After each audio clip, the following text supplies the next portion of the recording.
Venezuela is at emergency levels. The future of the country and the lives of Venezuelans are at risk, in part due to the drastic drop in the productive capacity of state-owned enterprises and a private sector severely limited by government policies.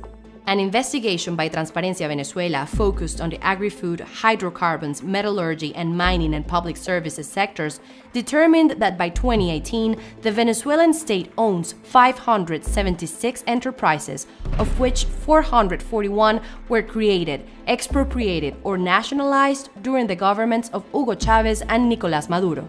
100% of them has a negative operational performance. The implementation of the government program called Homeland Plan marked a milestone in the decline of the production of these enterprises, and the deterioration became more evident as of 2008. Even in the years of higher oil revenues, state-owned enterprises did not invest in development or maintenance efficiently. Expenditure increased, but productivity, installed capacity, or works for the people did not. The money is neither in Venezuela's coffers nor in its infrastructure. Today, these enterprises satisfy neither the needs of citizens nor those of private industry to operate.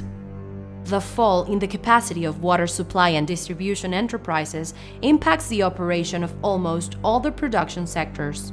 The severity of the crisis in the electricity sector below the country's demand hinders access to water, limits the management of the industrial sector, and destroys the competitiveness of entire sectors.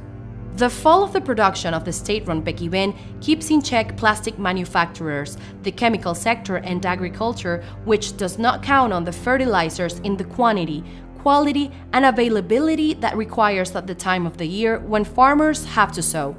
Public and private enterprises have minimized their management due to lack of gas, despite Venezuela's vast reserves.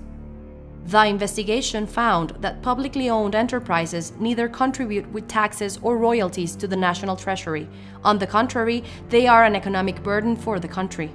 Only in the first semester of 2018, these enterprises consumed 10% of all the approved additional credits. They have had large sums of money without controls of any kind, as they don't have formal supervisory bodies, and there have been conflicts of interest within them when appointing the same person president of the enterprise and minister of the sector. That is, the player is also the referee.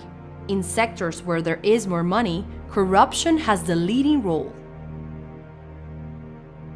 Opacity is a constant in this sector.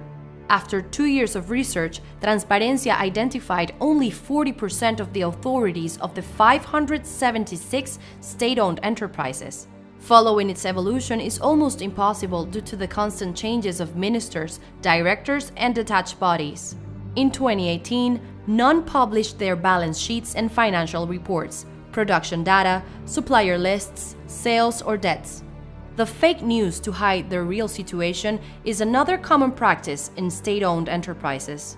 Meritocracy, professionalization, and knowledge are discarded in the management of public enterprises.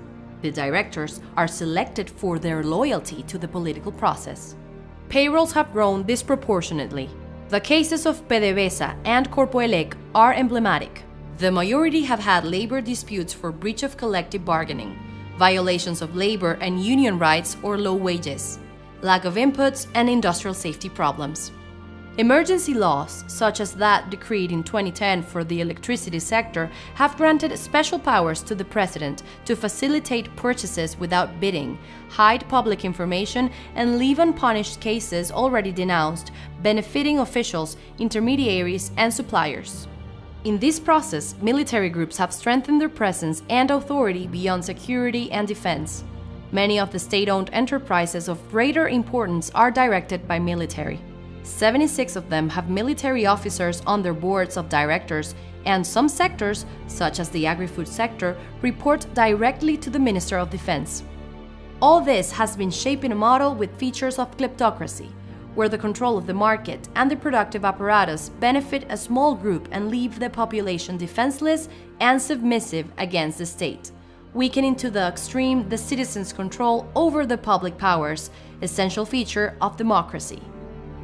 Transparencia Venezuela continues to work to clarify the framework of state-owned enterprises, whose decline is seriously compromising the future of Venezuelans.